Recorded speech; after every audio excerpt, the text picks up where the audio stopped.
So you tested positive since you've had that drug patch on for methamphetamine. What is that? What does that mean? I don't, but what with the patch? Mm-hmm. Looks like you tested positive for methamphetamine, cocaine, and cocaine. Uh, Hold on. Let me print it out so I can read it better.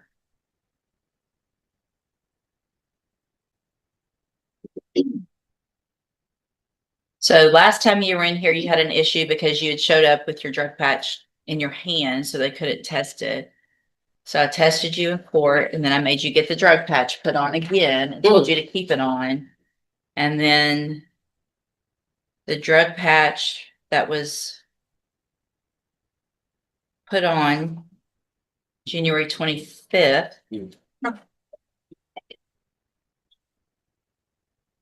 Which was the day before that court date. So you had one on, you had taken it in, you put it on, tested positive for methamphetamine and cocaine. Have a seat in the jury box. I'm going to have you tested this morning, and then I'll decide what to do. Actually, come on, ma'am. Come on back up here. I know what I'm going to do. So, Ms. Davis, obviously it is a violation of your bond conditions to use any illegal substances, right? And so you tested positive for cocaine and methamphetamine on that drug patch, in addition to in the past not having it on correctly, and you didn't do what I asked you to do or ordered you to do also here. So I'm going to raise your bond at this time for those violations to $100,000. I just said you can ask me a question. You want to stand here and be disrespectful? Good morning, ma'am. Good morning. You are Brittany Davis. Mm-hmm. Please say yes or no. Yes. And Ms. Davis, this is your initial appearance in cause number 25 DCCR 1450. You're charged with the second-degree felony offense of assault on a peace officer from May 19th of 2025. Since you've made bond in your case, have you had an opportunity to try to hire a lawyer? It's been worked out. What's been worked out? I had to reveal my details with you as far as how I'm gonna proceed, because I don't know if I think I'm gonna represent myself. Or I'm gonna have my lawyer do it. Okay, well, that's two very different things. Yeah, I'm everywhere with it right now. What? I'm everywhere with it right now. Are you? So if so if I test you today, you can have anything in your system? Of course. Have a seat in the jury box. Yeah. Happy New Year. Ma'am, you need to not say a single word while you're sitting over there. It's just going to make things. Listen to me. Why you testing me? Because I have that right to test anybody that walks into court, and I feel like with your behavior, I need to do that. So I need you to sit there. Your bond can be raised just for being disrespectful in court. So my suggestion is you don't say another word until we get the drug test, and then we'll see what we do from there. Ms. Davis, when's the last time you smoked marijuana? Probably like 2 weeks ago. Yeah. I waiting to get my medicine. What does smoking marijuana have to do with getting your medicine? Well, I mean, I self-medicated myself because I don't have any medicine. So I was smoking to keep me like. What medicine? What medicine do you need? Adderall, Buzzprone, and Promax. What doctor are you going to? Dr. N. Spell it. N? Uh-huh. I don't know. You don't know how to spell it? No, I don't. Where is he? He's on Baptist. He's at Baptist Hospital, or he's on the side by Baptist Hospital. Dr. N. Like Dr. Kinagani. He's not too far from Dr. Kinagani. Okay. But he a new doctor. I was going to Dr. Kinagani at first. Okay. When's the last time you saw Dr. Ian? I see Dr. N today at 2. Okay, so here's what I'm going to do, Ms. Davis. Couple of things. One, I'm going to reset your case for 2 weeks instead of 30 days. I'm going to order that you wear a drug patch. You have 24 hours to go get a drug patch on. Your bondsman can tell you where to get that. So between today and tomorrow, you got to have a drug patch on your arm. You get them changed every 2 weeks. I'm going to assume that this first one is probably still going to be positive for marijuana. But the drug patch gives me quantities, not just positive or negative. So it's going to show me that it's either going up or down or staying the same. If it's not going down every 2 weeks, the amount in your system, then I'm going to assume you're still using, and you're going to have your bond raised, and there'll be a warrant for your arrest, and you'll go back to jail. You understand? I have a question. Can I ask you a question? No. Sure. I can ask you a question. I What's just the said point you of can the, ask me a question. What's the point of the drug pass if I admitted that I was smoking and it's like I told you I'm without medicine, I'm disabled. So it's like. So here's the thing. There are many people who have issues that don't use marijuana to self-medicate. So I'm ordering that you can't do that. And for me to be comfortable with you being out in the community, I'm going to make that a condition of your bond. It's a violation of the law to self-medicate with marijuana. Okay. So that's why I'm doing it, because it's illegal. Okay. And you made that choice to smoke marijuana while you had a felony I pending. did. Okay, so I'm not, I haven't been prosecuted. I haven't been. you're being prosecuted right now. You haven't been found guilty, but you're charged with a felony. Right. And so you're on a bond, which means a bond is for certain things. It's to make sure that you show up to court. It's also to make sure that you and the community are safe and you're not violating the laws of the state of Texas, which you have done already while you're on bond. Typically, if somebody violates the laws while they're on bond, their bond is raised immediately and they go to jail. I'm not doing that today, but I am ordering that you have the drug patch.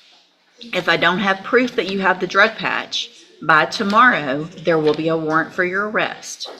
If I get a result from the drug patch, again, and it's higher or the same, there will be a warrant for your arrest. You cannot use any illegal substance. In addition to that, a condition of your bond is that you're not allowed to use any form, legal or not, of THC. So there's no trying to go get something that's going to still test positive, but it's legal in Delta 8 or 9 or all the things that whatever's out there. So you can't use anything that's going to test positive for it. You understand? You understand what I'm saying? I need you to answer yes or no so it's on the record. Yes. Thank you. So in the meantime, also, you need to try to hire a lawyer. And so your reset between now and 2 weeks, it's not a very long one, but I want to make sure you start attempting to hire a lawyer. If you get someone hired before the next court date, bring the reset notice that you get today to that lawyer and they'll tell you what to do, okay? Yes. If you're unable to hire a lawyer before the next court date, then I'm ordering you to visit with at least 3 lawyers. They all charge different amounts, you have different payment plans. Bring me back the names of the lawyers you've talked to so I know you're trying, and then we'll discuss your options. Also, when you come back, please bring me proof of your visit with your doctor this afternoon, okay? So get something from your doctor from today's date when you come back so that I know that you're actually going, It okay? depends on how much they're gonna charge me for I don't have Medicaid, so. But you have an appointment? Yeah, I Okay. made the appointment, but I'm saying I don't have insurance, so Okay. I don't know what the charge is gonna be. Like, this is my first time going through it. Perfect. That's fine. I understand that. But just to get something that says you Okay. were there.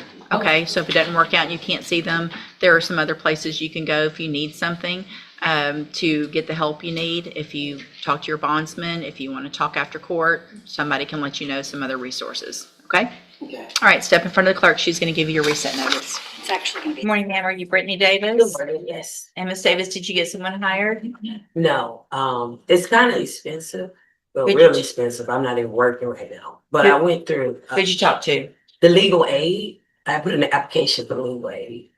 Okay. It's a place that help you get a lawyer, but they say it could take 6 months to a year. So Okay. So did you talk to any other lawyers like I told you to? the first 3 that I talked to, wow, I talked to like probably 8 of them. But the lowest there goes like 2,000 to start off. Do you have the names of the lawyers that I asked you that you talked to? You asked me that last time. I was on. Right, and then I reset you to talk to them more or get Mhm. someone hired. So I did you talked to talk? Brenshaw. I talked. To I who? can't remember their name. Brenshaw. There's one that's brothers. Why wouldn't you write that down and bring it? I wasn't expecting that I had to. So it looks like you weren't what? I wasn't expecting that I had to. So if you're okay.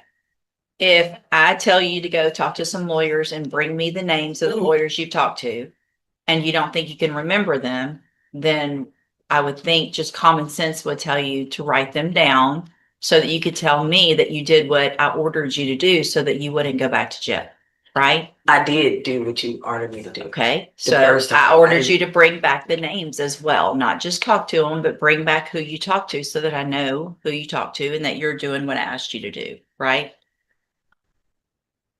The Right? cheapest ones that I've given you the last time I was here is the main ones that I was looking into. Okay. But when you left last time, I gave you specific instructions, Okay. right? Right. Okay. So are you wearing your drug patch? Yes, ma'am. So it looks like back on.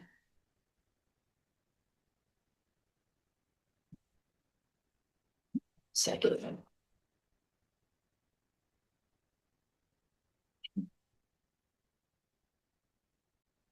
So you tested positive since you've had that drug patch on for methamphetamine. What is that? What does that mean? I don't. But what with the patch? Mm-hmm. Looks like you tested positive for methamphetamine, cocaine. Uh, Hold on. Let me print it out so I can read it better.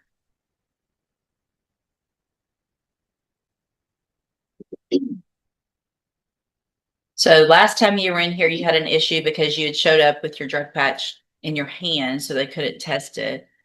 So I tested you in court, and then I made you get the drug patch put on again and told you to keep it on. And then the drug patch that was put on January 25th.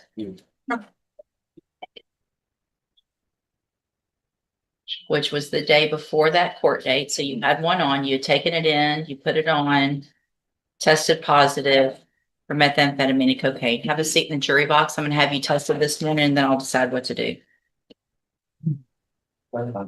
Actually, come on, ma'am, come on back up here. I know what I'm going to do. So, Ms. Davis, obviously it is a violation of your bond conditions to use any illegal substances, right? And so you tested positive for cocaine and methamphetamine on that drug patch, in addition to in the past not having it on correctly, and you didn't do what I asked you to do or ordered you to do also here. So I'm going to raise your bond at this time for those violations to $100,000. You will keep your court-appointed attorney while you're in custody. They'll be out to see you, and we'll just see what we do with your case at that point. You can go back with the bailiff. wow. Ma'am, come on back again. Oh, you want an example out of it? I see. I'll make an example out of I mean, anybody. I don't Hang see on. how you so. You want to stand here? You don't. You want to stand here and be disrespectful? No, I I just will want make you an to example. understand my situation. Like, I don't care what your I'm not making situation. no excuses. Okay. I take accountability. Right. So you tested positive for methamphetamine and cocaine. I don't know how the patch work, ma'am. I haven't been doing any drugs. Well, you did something. I don't know if that's like the patch pick up sweat. I don't know if that's like after the process or what, but I haven't been doing anything. All right. Go back with the bailiff.